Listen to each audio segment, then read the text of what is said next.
રાજકોટ જિલ્લા સહકારી બેંક માવઠાથી પરેશાન ખેડૂતોના ભારે આવી. સુરતમાં પણ સહકારી બેંક ખેડૂતોના ભારે આવે તેવી ખેડૂત આગેવાનો માંગ.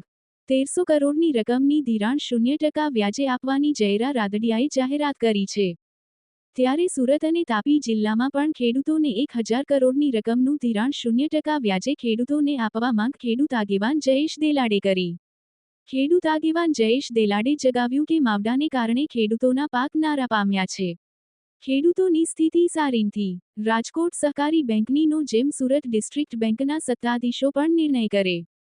ગયા વર્ષે વરસાદથી થયેલ નુકસાન માટે સુરત ડિસ્ટ્રિક્ટ બેંકે 1 એકરે 10,000ની લોન અને વધુમાં વધુ 50 એકરે 50,000ની લોન 0% વ્યાજે આપી હતી.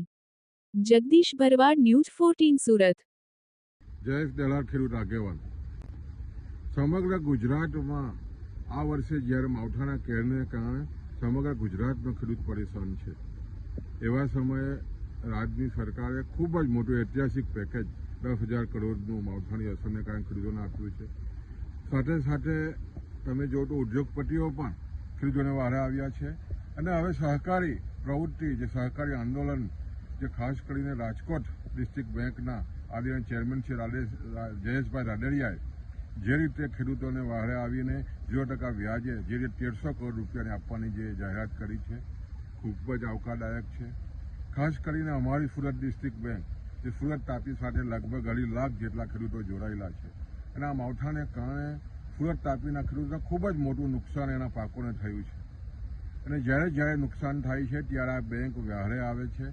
ગયા વર્ષે પણ સુરત ડિસ્ટ્રિક્ટ બેંકે જે રીતે 1 એકરે 10,000 રૂપિયા અને મહત્તમ 5 એકર સુધી 50,000 રૂપિયા 0% વ્યાજે આપીને ખૂબ જ ઉત્તમ ઉદાહરણ આ બેંકે પૂરું પાડ્યું છે. ત્યારે આવનારા દિવસોમાં પણ જે રીતે રાજકોટ બેંકે જે જાહેરાત કરી છે એવી જ જાહેરાત સુરત ડિસ્ટ્રિક્ટ બેંકના આદરણીય ચેરમેન બળવંતભાઈ કરે એવી ખેડૂતો આશા રાખી રહ્યા છે. અને ખાસ કરીને જે સુરત ડિસ્ટ્રિક્ટ બેંક સમગ્ર ગુજરાતમાં પ્રથમ હરોળની બેંક છે.